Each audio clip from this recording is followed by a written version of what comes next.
Hello, everybody, and welcome back to the Game Not Game podcast. My name is Green, and with me, as always, is my co-host Zen from his channel Zen Cyrene. How you doing, Zen? I am marveling at the state of the world today. Well, for the past year, really, but this week especially has been pretty good. Yeah, things are heating up in the world. In our first presidential debate, that was quite a disaster. But anyway, that's not what I wanted to talk about. What I wanted to talk about was something even maybe more disastrous. We talked recently about the iPhone 7, and there's a lot of controversy surrounding this because there's no headphone jack on the fucking thing, which seems like a pretty bad move for anybody but Apple, but of course Apple's just going to get away with it. However, there's a very exciting development where somebody posted a spoof secret hack to get headphone jack on the iPhone 7, and spoiler alert, the secret hack involves a drill. It's just a video of somebody drilling into an iPhone, and people are doing this in real life. Yeah, they are. At least they're claiming they did. Well, I don't know if I've seen any evidence of somebody actually making this mistake, but it doesn't work, as you might imagine. Yeah, don't actually do this. Please don't drill a hole into your iPhone or any of your phones for that matter. It's a creative outside the box solution, though. I'll give you that. It's creative and outside the box, but it's hardly a solution. Mm-hmm. Yeah, what you actually have to do is first you drill a hole, and then you have to get lining for the hole that makes the headphone jack to put it in. Yes. And then it works fine. Yes. Just get that. You can get that. Email GameNotGameMail@gmail.com with your credit card information. We'll get that sent out to you. Yep. We know only the finest headphone jack liner suppliers here at Game Not Game headquarters. Long-standing relationships with those. So yeah, that's a little bit of a disaster. What you can do actually though is get a little fucking dongle thingy to plug into your power port, and then plug a headphone into that, which is, just really good and easy. And probably won't break at all, knowing Apple's fucking power cord history. Oh, dude, God. Have you own a Mac? I'm sure you've had the problem where the power cord fucking stops working every 3 months. I do. I use a MacBook for my work. And I've had to replace. I'm just looking at my power cord here. The charger, that charger is made of like fairy dust or something. The insulation will break every once in a while. And I've had the current one. I've got like 2 or 3 taped sections, and it still works. And eventually, I'm just going to have to expand my box for another one. Yeah. They break all the time, constantly. They're designed to. That's the hidden cost of your MacBook, is you have to buy like 20 chargers within its lifespan. Yeah, 20 chargers. Ridiculous. A whole bunch of... like, what, $60, $80 something? They are, yeah. They're quite expensive. Yeah. For me, it's $80 because it's, because the one for the MacBook Pro is more expensive as expected. Yeah. You know what's interesting is, my girlfriend Katie uses a Mac, and she has Apple Care, which, if you had just asked me, like, when I knew nothing about it, is Apple Care worth it? I would have been like, probably not. Like, insurance schemes for computers are almost always bad. But with Apple Care, you get free replacement power cords, which by itself is way more than the cost. Like, she's had it for, I think she had it for 4 years. It just ran out, actually. But she had it for 4 years and got, probably $500 worth of power cables out of it. Oh God, which is insane. Yeah, and also she lucked out. Like, apparently with Apple Care, if your Apple Care runs out, but you had it replaced or you had work done on it recently, then your Apple Care is like extended another 3 months. So she, right on the last fucking day, she took it in because she was having a problem with something. I can't remember what it was. Something minor. She took it in, and they fixed it up for her. And then 3 months later, she her screen started fucking coming disconnected. Like, it's planned obsolescence, man. Like, everything just started falling apart on this laptop. But she had extended her Apple Care, and the day before that ran out, she took it in again, was like, okay, how much is this going to cost to fix? And they were like, oh, you're still on AppleCare. So they fixed it, and now it's extended another 3 months because of that work. So, and she says that her fucking trackpad is acting up weirdly, so she's going to wait another, couple months and then take it in again and get that fixed and get it extended again. Wow. But yeah, the fucking, as soon as the warranty runs out, that thing is just fucking designed to start falling apart. Yeah. It's pretty ridiculous. I mean, honestly, my MacBook Pro, it hasn't given me any problems except for the power cord and the battery, but the battery is an issue for almost every laptop that I've had. Yeah, so totally. Maybe that was it. Maybe her battery was acting up the first time. I can't remember what it was. It was, it was like 4 months ago at this point. Yeah. But yeah, she's just, it's been problem after problem, but she keeps on getting it fixed absolutely for free because she paid for AppleCare. So I don't recommend buying an Apple because holy shit, what a pain in the ass. But if you do buy an Apple, I kind of do recommend the insurance plan. Yep. Because the chargers alone are going to be paid for. Yep. I agree. I totally agree with that. Oh, yeah, I probably should have done that. Well, no, it was my boss who ordered the MacBook for me, so he had to buy it at the time because the AppleCare. Right. I guess for the next one, I'll just suggest to him that he get AppleCare. Yeah. Yeah, it's a good deal if you happen to be in a situation where you must use a Mac, but right. Personally, I'm not that into it. It was when her screen was failing. It was like, it's gonna cost as much as a new laptop to buy a new screen. And we were looking at prices for computers, and she was like, I really want to get another Apple because I like it a lot. And I was like, okay, but look at this. You can get a laptop that's like 3 times as powerful as an equivalent Mac for the same amount of money. It's insane. It's insane how much better. Like, you could get a full-on fucking gaming laptop with Windows on it for the same price as you would pay for a pretty standard MacBook. It's crazy. Yeah, I mean, definitely. Definitely at this point, if I want to go out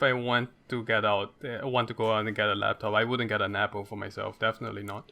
Yeah, certainly not. Shit's crazy. Nor would I get an iPhone now that they don't have headphone jacks in them. Yeah, you just got to use that. How did you describe it? Little fucking dongle? Yeah, the little fucking dongle that has to, like, what are you going to do? Like, you have your phone in your pocket connected to this dongle thing, connected to headphones. That's going to be, like, it's going to be getting pulled on and moved back and forth in there, and there's going to be a lot of pressure on it. That shit's going to break real quick. Right, I'm sure. Or you could use the $140 grape-sized things you put in your ears, which you'll definitely hang on to and will not step on or otherwise, flush down a toilet or whatever. Yep. Or your dog wouldn't swallow it. Yeah. Technology, man. Yep. By the way, speaking of breaking fucking little dongles, how about the Martin Shkreli news that we just heard about lately? Nailed it. Oh, man. Really good. So Martin Shkreli, this is the guy who is kind of famous for everybody hating him, and it seems like he's reveling in it. Dude really likes everybody not liking him. He's the CEO of Turing Pharmaceuticals, which, as you may remember from the news, 5 or 6 months ago, raised the price of an AIDS drug by 5,000%, which is, obviously kind of a financial hardship for people on AIDS. But he was like, hey, you want it really, really bad, so, capitalism, market forces. People will pay whatever they need to for this drug. So basically, he's just a human pile of trash. And recently, he says that if you donate to... actually, a kind of a nice thing, his PR consultant passed away and has a young child with cancer. So for charity for this child, you can donate any number of money, or any amount of money, I should say, and for every $1 you donate, you get another ticket in a raffle to punch him in the face. So exciting stuff. If you are interested in helping a child with cancer and maybe punching Martin Shkreli, I'd maybe try to kill him when you do it. That would probably be best if you're just really, really, really strong. And force his nose into his brain. Yeah, don't actually do that. Because we don't want you to go to jail and we don't want to get sued. But But yeah, I have some breaking news actually. Come to think of it, Oh yeah, I just excellent. saw because I googled it. The person who pledged to donate $50,000 has backed out and deleted it or turned her Twitter to private. Wow. So the offer is still Oh, out there for anyone who wants to donate $50,000 to punch him in the face. yeah. So exciting stuff. You could start a GoFundMe to do this. Oh yeah. I'm sure Well, you'll that's. get. I Yeah. mean, but why? You have to prove that you can really fucking punch. I guess is the thing. Like instead of all these people who I can't actually punch that well individually donating to try to punch him, we can all pool our money into one super strong man to just beat the fuck out of him. So that'd be go, good. go get a UFC champion to do it. Yeah, exactly. That would be a good thing. I want to see that happen. Oh God, he should GoFundMe do it. dude. Yeah, he should do it on UFC. He should get into the ring. You know, like make it a live telethon donation drive. You get a lot more money for that cancer kid, that cancer diagnosed kid that way. Yeah, somebody pitched that to Martin Shkreli. He might do it. He might. He's very much a an attention whore. Really, I Yeah. feel like that's kind of the reason he did the thing with the AIDS medication. I think, by the way, I think that's been reversed since it was just The like the raising the price of the Oh drug. yeah. Well, I mean, the raising the prices thing, he did that to make money, right? Yeah. But there are other things that he did. The thing about the magic card that we talked about a few months ago. I think that's definitely an Yeah. attention grabbing thing. Yeah, he's just finding ways to spend money on pissing people off. He also Yeah. bought that Wu-Tang album and Yeah. will not let anybody listen to it. Yeah. Yep. Oh man, what a guy. Yeah. He's got a following. I mean, as you I can bet. imagine. Yeah, Because probably every single one of them has Pepe the Frog as their avatar. Oh, good. We're going to go into Pepe the Frog news next, but I just wanted to mention actually that, I mean, he plays League of Legends. That's one thing, but the other thing is Oh. that he does actually, and I he didn't know streamed that. it.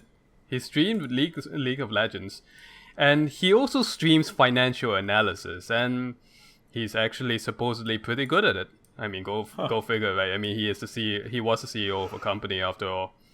So so because of that, some people are fans of him. Yeah, it doesn't surprise me. People gravitate toward famous assholes. Yep, like Kim Kardashian's. Heyo. Yeah, Pepe the Frog. You, excuse me. I actually swallowed a bit of my saliva there. Oh, no. Yeah, I'm okay. While I recover, why don't you talk about Pepe the Frog for a bit? Okay, so Pepe the Frog, really weird trajectory for this cartoon character. He was part of like a super strange homoerotic webcomic, I think. I'm not sure if it was print or not, but it was a comic anyway. a crudely drawn, well, not crudely drawn is the wrong, but it's not like some sort of expert. It's not a Marvel comic or something. It was just a weird like slice of life comic about these anthropomorphic animals going about their daily lives. And Pepe the Frog became famous because of one comic where this frog is like, the panel starts out and this frog is like standing away from the camera peeing, and you can totally see his ass because his shorts are all the way down around his ankles. And this weird like bear or something, some other animal, walks in and is like, whoa, whoops. And then later he's like, so Pepe, why do you pee with your pants around your ankles? And he just smiles at the camera and is like, feels good, man. And Yep. And that's Pepe the Frog. Yep. That's his origin story. But of course, the feels good man combined with the ridiculous situation was too good for the internet. He became a meme before they were really called memes. It was like fucking 2005 or something. I was in high school when people were posting Pepe the Frog everywhere, saying feels good, man. It was an excellent meme, and everybody had a lot of fun with it. And then it got like super mainstream and weird and warped, and he became kind of like one of the poster childs of memes, one of those memes who's just like, yeah, haha, memes, like the frog dude, right? And people like lay frog face became a thing, and people started selling or like pretending to sell rare Pepes that were just like shitty glittery gold things. They're like bastardizations of the memes. They're like, hey, nobody repost my rare meme. This is worth $1,000 and shit. It's just like dumb bullshit, basically. And now, fucking Pepe the Frog has become a symbol of the alt-right movement and the Donald Trump supporters somehow, weirdly. And now everybody, like, Pepe the Frog was always, like, kind of under the surface of the internet. Like, it was possible to not know who he is. And now people who had no fucking idea what memes are like, oh shit, this weird frog dude means Hitler. You know? It's so strange. What a journey that frog has been on. I know, right? God. I mean, I've always known, well, I wouldn't say I've always known, but Pepe the Frog, I started seeing him because of the Feels Good Man thing. And now, because he has reached this weird stature in public consciousness and is tied to the election, you know, NPR, National Public Radio, the very staid, well, maybe not, but typically very sober news outlet here in America, just had to post something, and they said, I guess we need to talk about Pepe the Frog. That's the article. Oh, so, I mean, we've reached a world actually in which now NPR is talking about Pepe the Frog, which I would never have expected last week. That just would not have, like, there's no way. Only in a fever dream or something, or like if I were to write a satire about NPR, would that happen? And it happened. Speaking of fever dreams, I read a really good tweet that was like, you know, the thing with Pepe the Frog is every cartoonist's surreal nightmare. Like, suddenly your fucking weird ass homoerotic niche comic has turned into a symbol of Donald Trump, and like the author of the comic went on record was like, actually, I'm voting for Hillary Clinton. Like, poor guy. He's just a weird fucking dude who wanted to make his weird frog comic, and you know, for the last 10 years, his creation has basically been co-opted by the internet and completely stripped of any relation to what he intended. Ever since the Feels Good Man thing happened, but it's just been getting weirder and weirder. Like, imagine being that guy and watching the fucking rare Pepes thing happen, just being like, what the hell is happening? And then there's this. Now you've got a fucking billionaire paying people to post Pepe the Frog and talk about how Trump should bring back the Holocaust, you know? Like, what on earth? Yep. It's... Oh, man. Yep. I mean, just imagine you, the viewer, sitting down and just drawing a thing right now, and in 10 years' time, I don't know, it's emblazoned on the car of a billionaire or something, or it becomes the new White House seal or something like that. That's basically what we're talking about here. You know, it's just so weird. Now, what's really concerning to me is if you chart a graph of absurdity of Pepe, it's approaching like asymptotally high. Like, you know, it's very unlikely for this to just level out here. Things are going to get worse before they get better. So, like, this is kind of a morbid topic, but imagine, like, Trump starts World War III and you've got people with fucking patches on their biceps with Pepe the Frog on them and shit. Like, that's where this is going. If Pepe continues getting crazier at the same rate, that's where this is going in, like, 5 years. The 52nd Pepe division. Yeah, fuck it. That's gonna be our national mascot. The people are gonna be burning American flags and replacing them with Pepe the Frog flags. Oh God. By the way, I just want to note that if you are interested in acquiring for yourself the original Pepe, you can go to this comes out on Sunday. You can go until Wednesday. Humble Bundle has its Forbidden Books bundle, and the Comic Boys Club by Matt Fury is the origin of Pepe the Frog. You can see his face there. And you can get that for $1 with a bunch of other banned comics if you go to humblebundle.com right now. Banned? Yeah. Banned comics. Banned Forbidden from books. Where?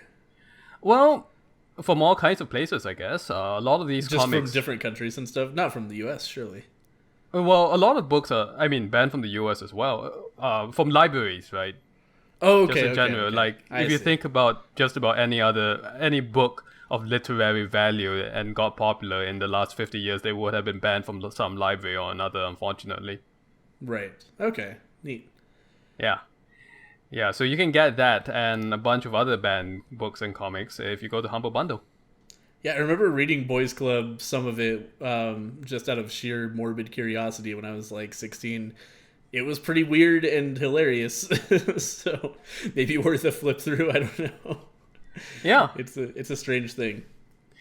Well, at the very least, you'll also get Barefoot Gen, Volume 1, if you buy that bundle, which actually is a serious work and with literary merit. It's about the aftermath of the atomic bombs in Japan.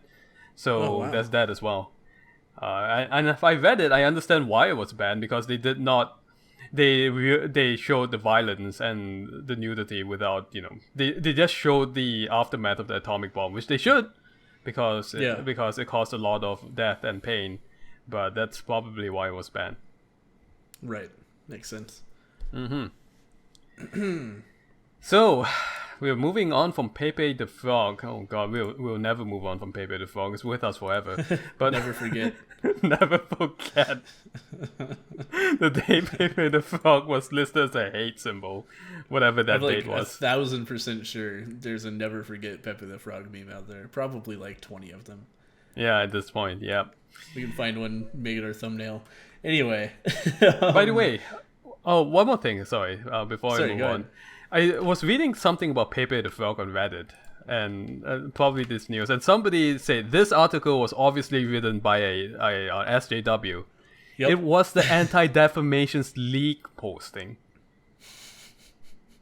So that's how far we have come. The Anti-Defamation League is now considered an SJW by some people. Oh yeah. Go figure. Everybody who's not supporting Trump wholeheartedly and wants every non-white person out of the country is an SJW. Yep. That's where the definition has gone. Oh god. Well, I'm sorry. What were you going to say? Oh, I was gonna move us on to No Man's Sky news. Oh yes. Yeah. So recently we spoke about No Man's Sky and how the advertising materials that are still up on Steam don't really reflect the game at all. They're from very early builds with a lot of removed content, a lot of stuff that just isn't possible in the game, like down to like water physics and formations of ships and the way animals act and stuff. It's all just complete fantasy that's like separate entirely from the released game. And the UK's Advertising Standards Authority has actually gotten involved in that. So there's a government agency like attacking what is it? Hello Games, yeah, and Valve saying, "Hey, you can't just do this." So they've registered their complaint, and either it's going to go to court, or Valve or Hello Games can just decide to take down the stuff, and there will be no further action. But that's an interesting like validation for the people who are like, a lot of people were like, oh, it's not that big a deal. Like, people were just whining about blah, blah, blah. But this is kind of a validation for those people who are like, hang on, something's not right here with this game. I bought this game, and it's not actually at all what I bought.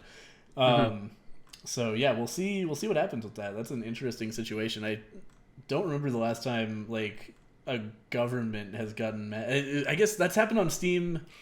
Oh, it's the Grand Theft Auto thing. That's right.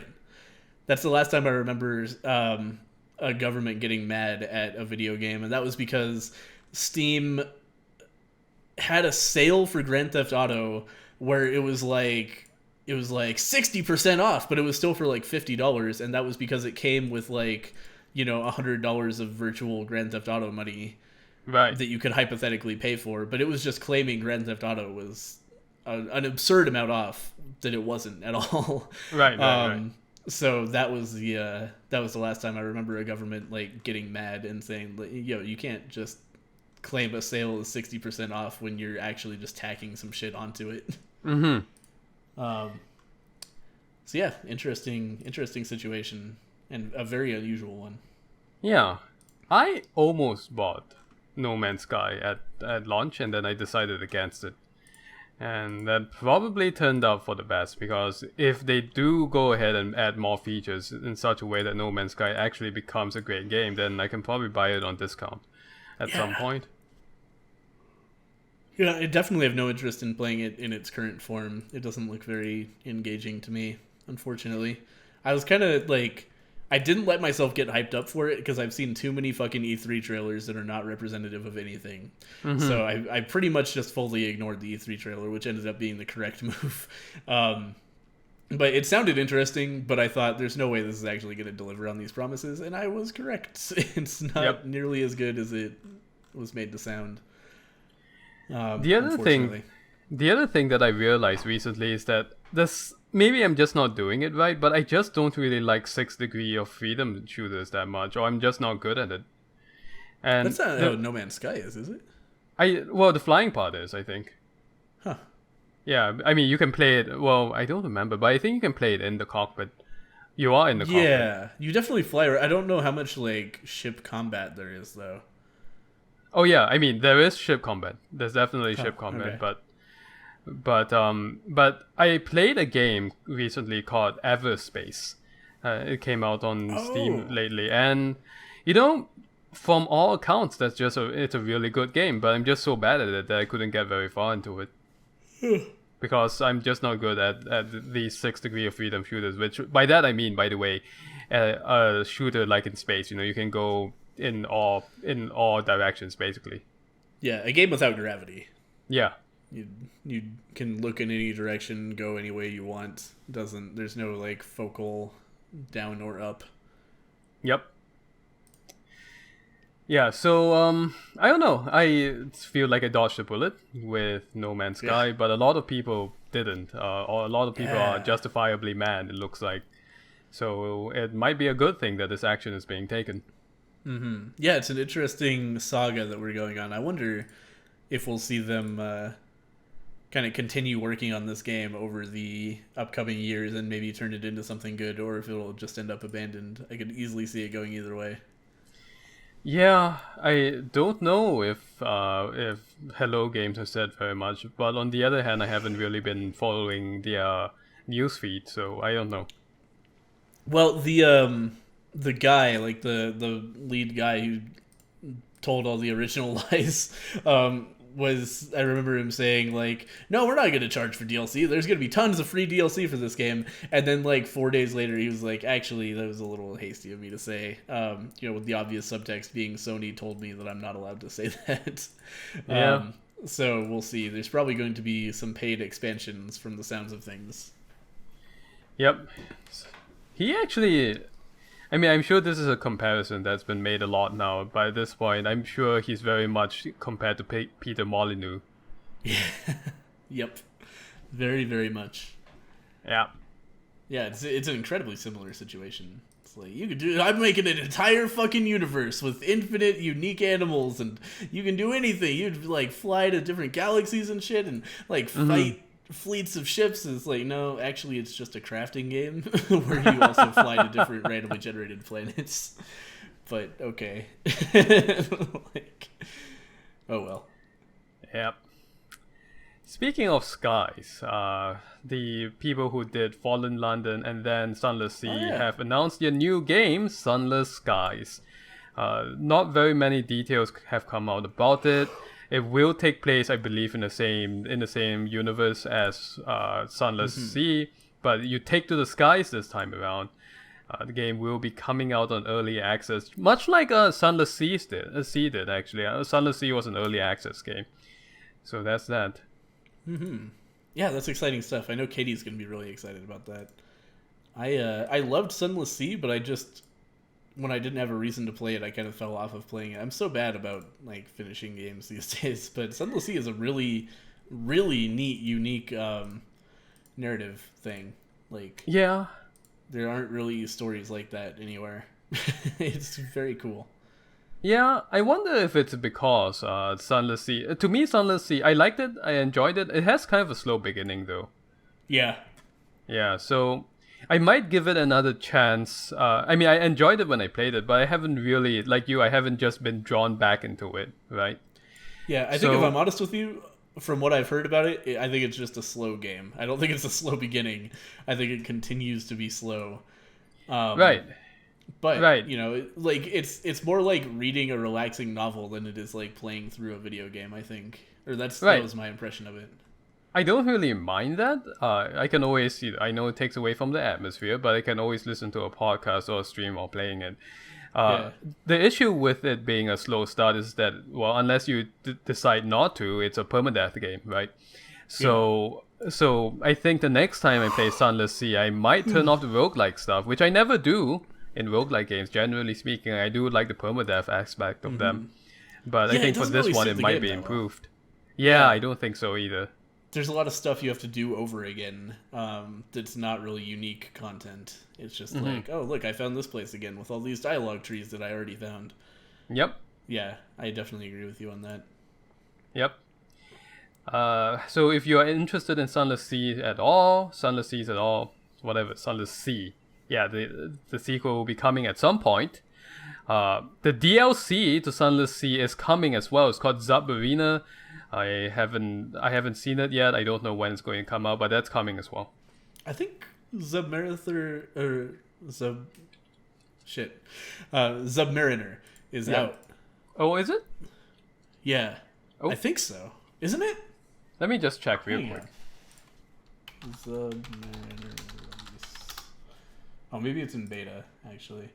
Yeah, it's set for October, but I think there's like a closed beta or something going on. Yeah, I guess it's going to be October. October 11th. Mm-hmm. Okay.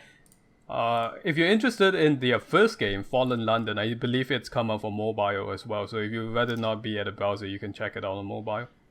Yeah, it had been on iPhone for a long time. It just recently came out on Android. I see. So recently on Android. I guess I should check it out. But I should too. haven't gotten around to it. Like you, there's just so many games that I've played that I just don't ever have the time to finish. Like The Witcher 3. Uh-huh. I still haven't finished that fucking DLC. wait, both of them or just the Neither last of them. one? I've started both and finished neither. Yeah, it's tough. Well, it's a first world problem for sure, but it's tough to find the time, is what I'm saying. Yep. Good game though. Yeah, fantastic game.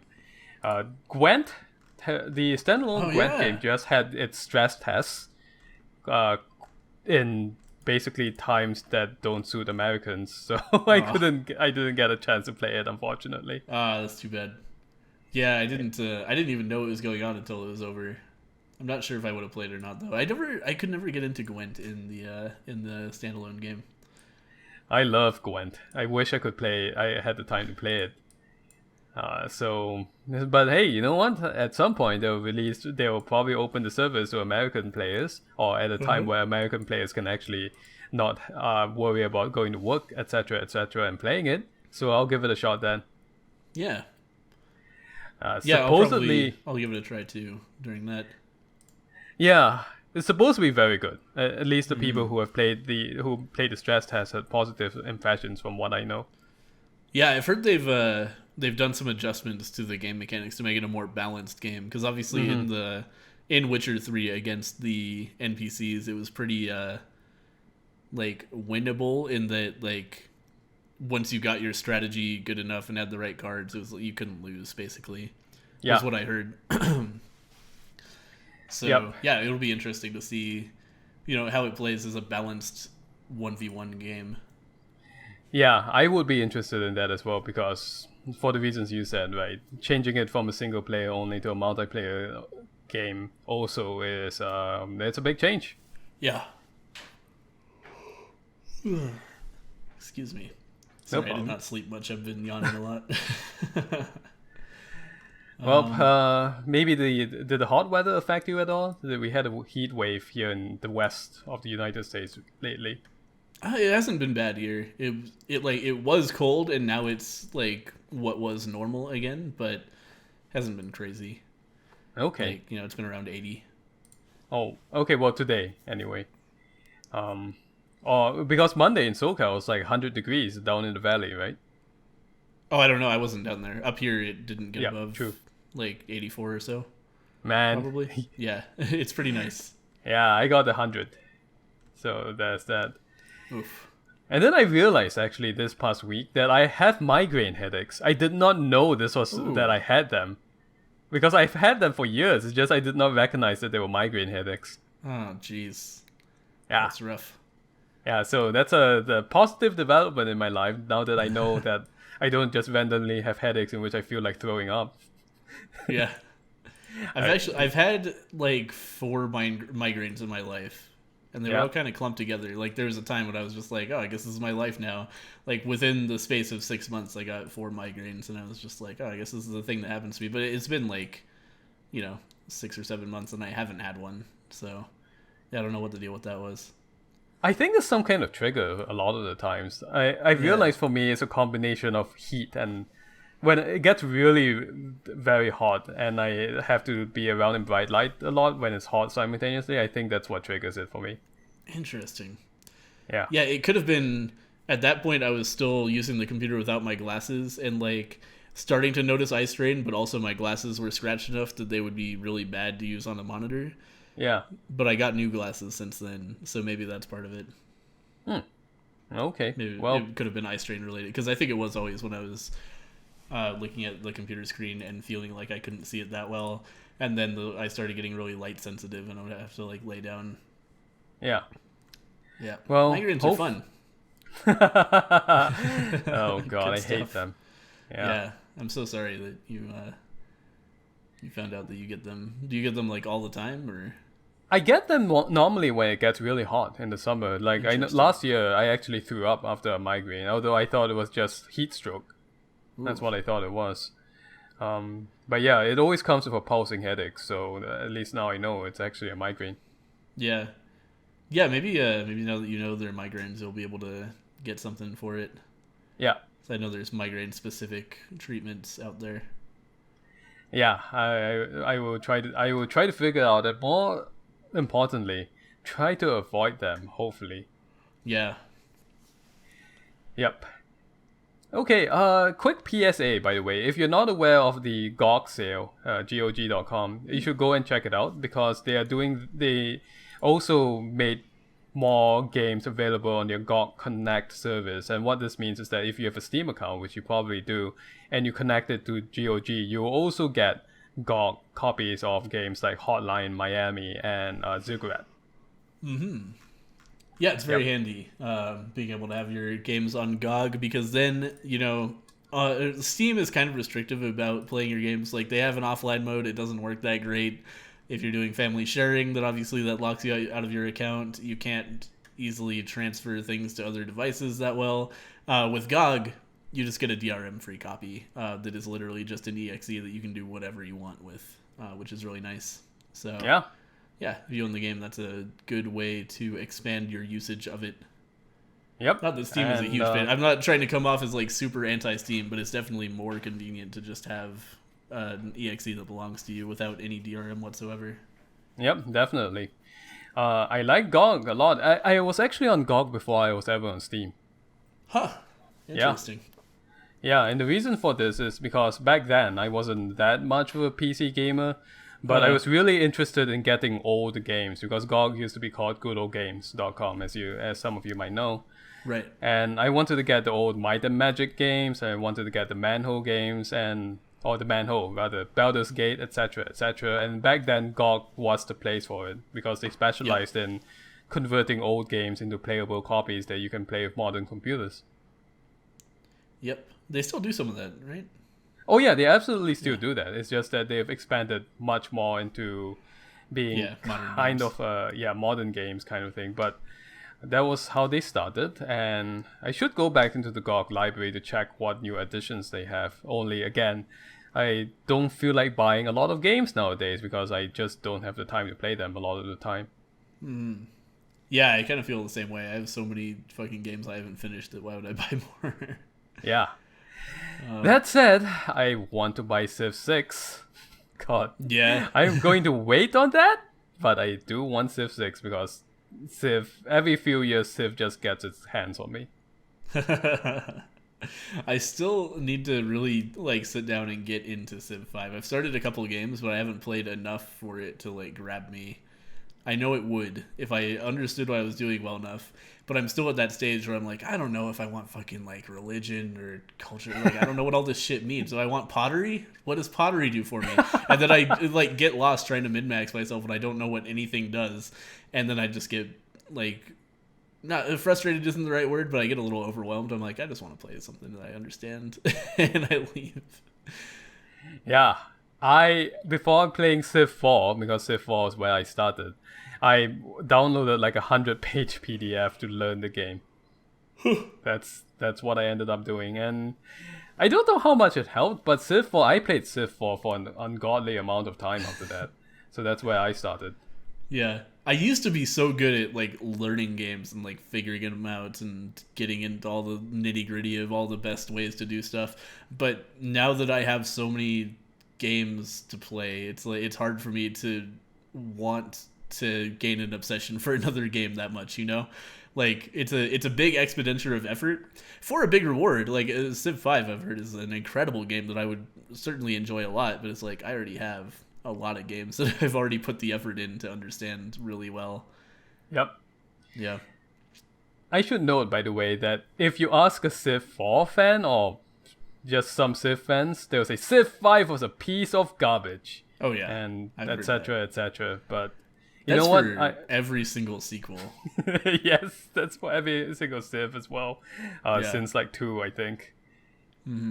Yeah, every sequel game has people saying, why is this so shitty compared to the first one? Yep. And speaking of that, actually, Nidhogg 2 was announced today. Oh yeah, that's right. Perfect segue. Nidhogg 2 announced a trailer, and so Nidhogg is that really cool fencing game, just 2D, very, very simple graphics. Just like your dude is a solid color and you're fighting another dude who's a solid color, you know, his rapier and all. And it's a very intense fighting game where you have a lot of agency to like move, like try to like get under your opponent's weapon and like thrust it out of their hands, or jump and kick them in the face, or, you know, roll through their weapon, or, you know, whatever. You can do a lot of things to counter your opponent. So it's totally a mind games game. It's very simple but very elegant, and people really liked it.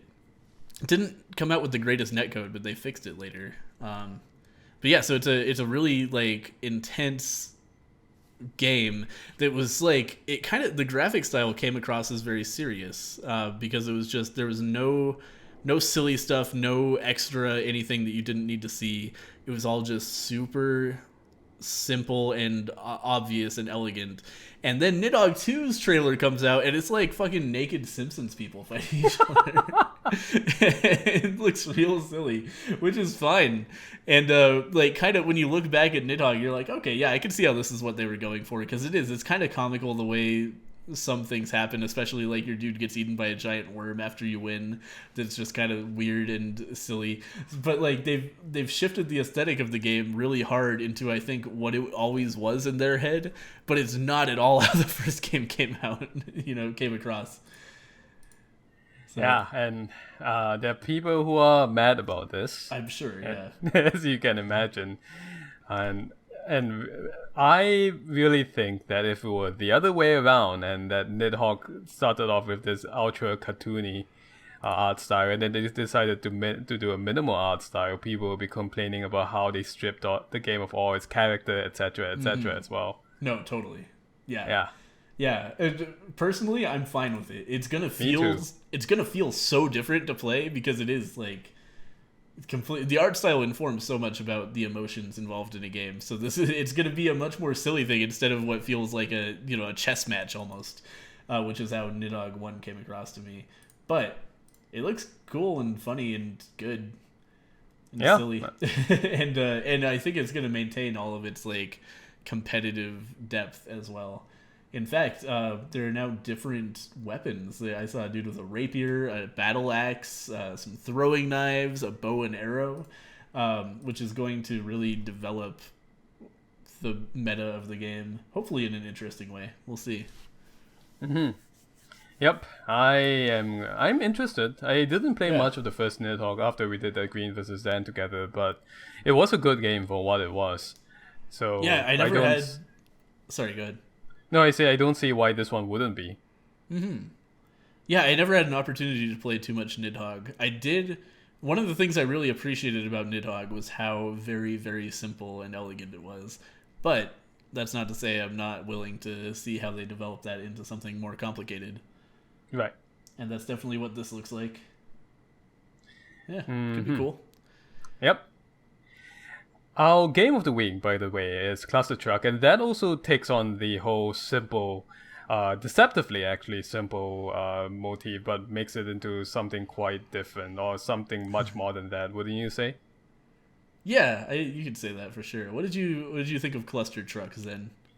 So, before we get into what I think about ClusterTruck, ClusterTruck is essentially a game in which you play a truck, right? Do you? You do not play a truck.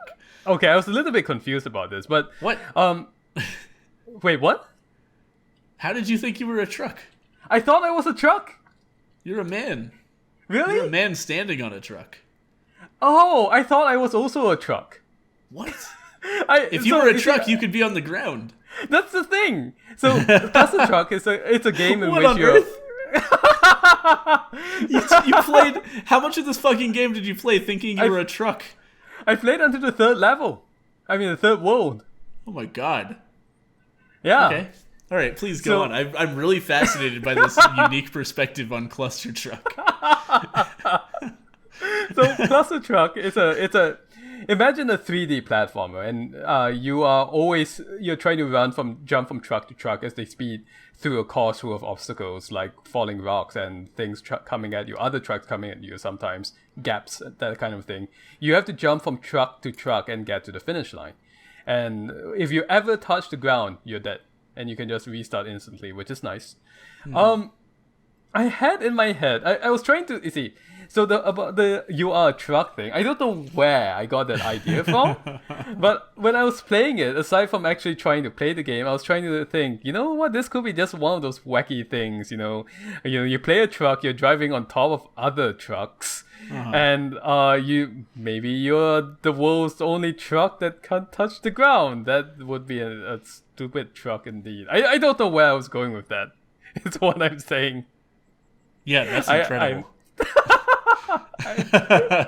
It's like, it's so obvious that you're just a dude running on top of trucks to me. Like, I can't. Oh, wow, how weird. That's why it say, press shift to sprint, not accelerate. Now it makes sense. Yeah, that's why one of the upgrades is a jetpack, not like a hover car. I thought it was just one of those wacky things in which, you're a truck, wacky indie game. You're also a truck. In fact, the wackiness was all in your own head. Yeah. So anyway, did you enjoy your time as a truck on top of other trucks? That must have been such a surreal experience. It was. This is like... It must have been like, this doesn't control like a truck at all. Trucks can't, turn this quickly and, look around and, what? I didn't even think about this, because I was thinking, the fact of the matter is that you can look down below yourself, and I use that quite a bit in the ClusterTruck, right, to make sure I'm landing in the right place. I did not once even think, I don't look like a truck. Yeah. I just could see below me for some reason. If you're in a truck, you can't see down. Yeah. You can hardly see down enough to not run over curbs and shit. Well, the footage, I'm sure, will give you a good idea of what ClusterTruck, how it actually plays, right? Yeah. And I thought it was fun. I did not think I would enjoy it because, generally speaking, I don't enjoy games like this. But I actually thought it was really fun for the about an hour that I played it, I think.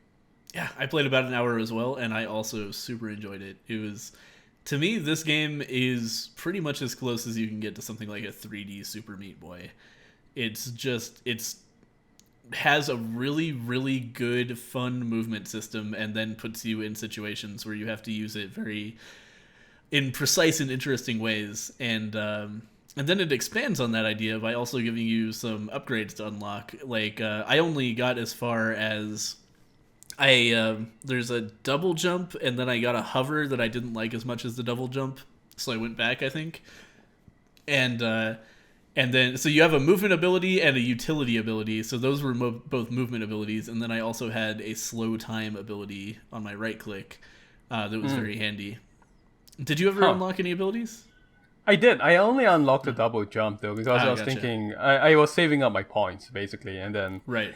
I stopped only because my hands started to get tired, right? Which Yeah. shows how much I wanted to keep playing the game. That kind of like one more try, just one more try, and I'll get it this time.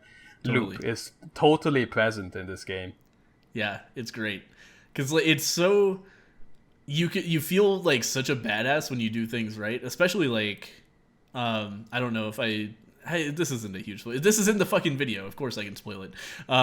Probably right now on the screen you're seeing in World 4 they introduced a really cool mechanic where there's lasers across the course that will kill you if you touch them. So you have to like time yourself so you can jump from truck to truck, but also dodge between all of these crazy lasers and shit. And it's so hard, and you die so many times, and it's so easy to just barely miss a truck and like fuck up your landing and land on the ground and shit.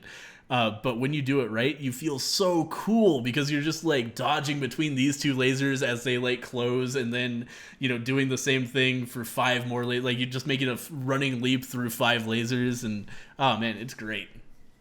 It's a really solid game. To jump off of that a little bit, pun intended. When I first started playing ClusterTruck, I played it very conservatively. I would be carefully jumping from truck to truck at the beginning, right? And I realized after a while that I was having much, much more fun by trying to push the limits of what I can do without actually losing. Totally. Right. Like making quick jumps, and then eventually the game forces you to do that anyway. Yep. Yeah, but from I found the start. Sorry, go ahead. No, I was just going to say that I found that it was much more fun when I was being a badass. That's really about it. Totally. Yeah, from the start, I intuited like I could just stand on this truck and win, but I can also go super fast and try to speedrun every level, and that's way more fun. Like, there's definitely they give you, I think, too much freedom in the beginning to just like make the game boring for yourself, when really what you should be doing is sprinting as fast as you can from truck to truck, and just having a good time, because that's where the fun is. It has a really good movement system where you kind of like gain momentum pretty quickly, and you gain all the momentum of the trucks you're on as well. So you end up going, really quite fast as long as you don't slow down. If you just keep on like vaulting from truck to truck, you can go incredibly quickly, and which is fun, but also very easy to fuck up one jump and land on the ground. I actually did not realize the momentum thing. That really? makes a lot more sense now, because I did make it to World 3 in the end. The game's divided into worlds of 10 levels each. But there's that one world in World 2 in which the 2 rocks kind of like pressing in from the side, and if you're not fast enough, it'll crush you. Yeah. Yeah, I was stuck on that level for a while actually. Oh man. Because even though I knew I needed to go as fast as I could and maybe even make it to the first truck in the entire convoy, I just didn't intuit how I could do that necessarily. And then now that you mentioned that, probably I was hesitating too much on some of my jumps and then losing that momentum.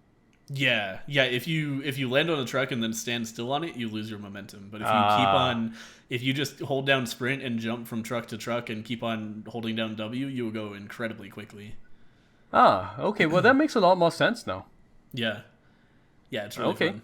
It's a good movement system. I really enjoyed it.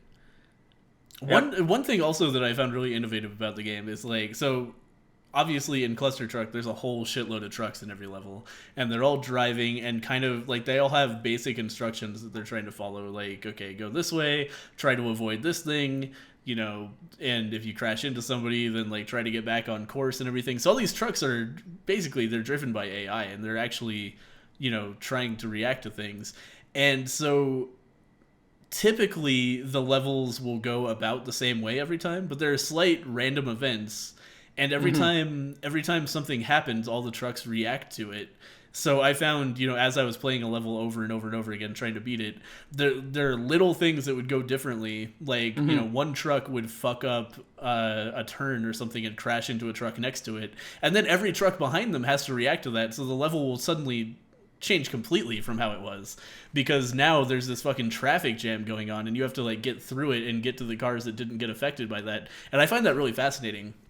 Because it's like the level is made of the trucks. The trucks are the level. That's the only place you can stand, is on top of trucks. And so the ground in this game it has AI and reacts to things and has random things that it reacts to and can completely change the shape of the level, which is really fascinating to me.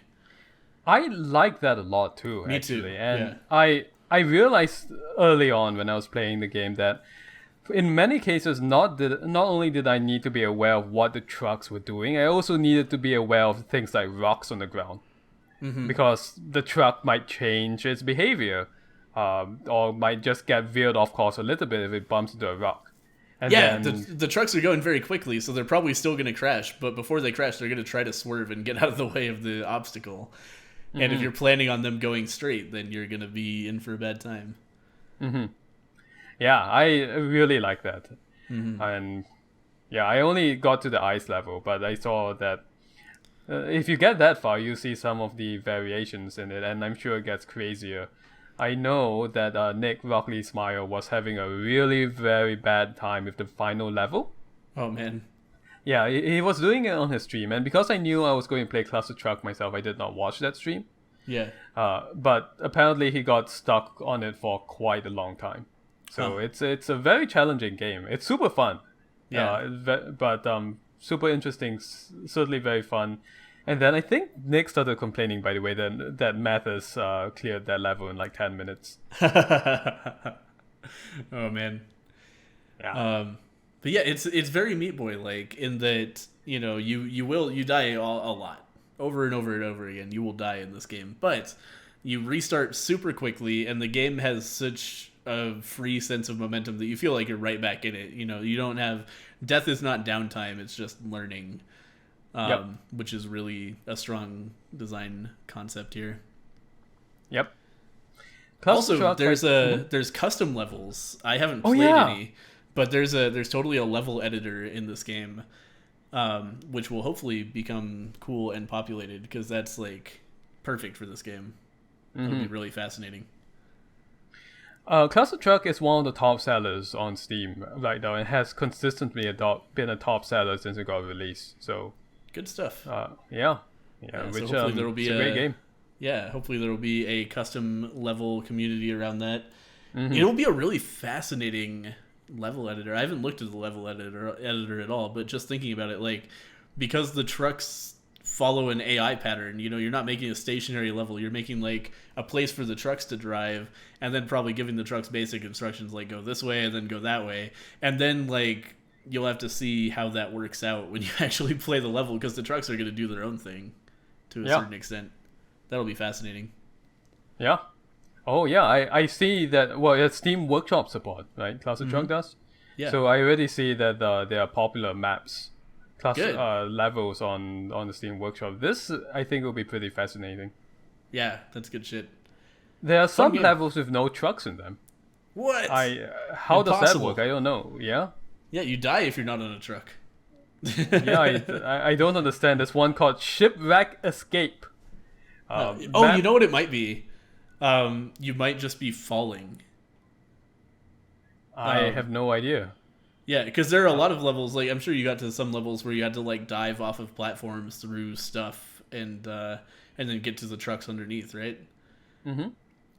So potentially it's just a free fall level where you have to like weave your way through a bunch of stuff and then get down to the goal at the bottom without any trucks involved.